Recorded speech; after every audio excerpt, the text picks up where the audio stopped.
Champion হওয়ার লক্ষ্য নিয়ে যাওয়া বাংলাদেশের কেমন শুরু করলো চ্যাম্পিয়ন ট্রফি টুর্নামেন্টে। তামিম ইকবালের একটা ভিডিও মোবাইলে ঘুরে ঘুরে বেড়াচ্ছে এবং ভাইরাল হয়েছে। ভিডিওতে দেখা গেছে ফোনের স্কোর দেখতে দেখতে দুবাই আন্তর্জাতিক স্টেডিয়ামে ঢুকছেন সাবেক বাংলাদেশ অধিনায়ক। হঠাৎ মাথায় হাত দিয়ে দাঁড়িয়ে গেলেন, কেন সেটিও বলে দেওয়া যাক। তামিম যখন মোবাইল খুললেন তৎক্ষণে বাংলাদেশের ৩৫ রানে পঞ্চম উইকেটও পড়ে গেছে। সেটা দেখে তারপর ওই প্রতিক্রিয়া। আরেকটা ঘটনা, নবম ওভারের পর ২ বলে তানজিন হাসান ও মুশফিকুর রহিমের আউট করে দিয়েছে অক্ষয় পাটেল। এর একটু পর প্রেস বক্সের নিচে গিয়ে ২ প্রবাসী বাংলাদেশি পরিচ্ছন্ন কর্মী কথাকম্পন কানে এলো। বাংলাদেশের ব্যাটিং নিয়ে তাদের বিশেষজ্ঞ মতামত হুবহু তুলে না ধরলেই ভালো হতো। শুরুর সমর্থতা বলা যাক, তারা দুজনেই একমত যে বাংলাদেশের এই ব্যাটসম্যানদের ক্রিকেট খেলা বাদ দিয়ে অন্য কোনো কাজ খুঁজে নেওয়া উচিত। সম্ভবত বিকল্প একটি পেশাদার কথাও তারা নিজেদের মধ্যে বলাবলি করেন। সঙ্গত কারণে সেটি উহাল্য রাখাও হলো।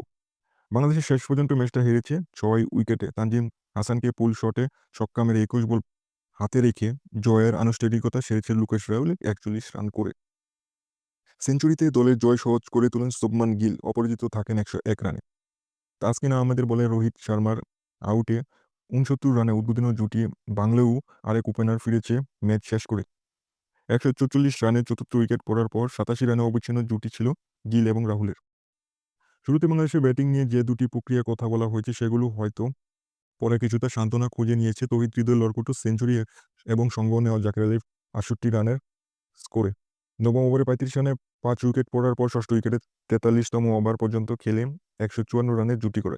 চ্যাম্পিয়ন ট্রফিতে যা ষষ্ঠ উইকেট জুটিতে এটি সর্বোচ্চ জুটি।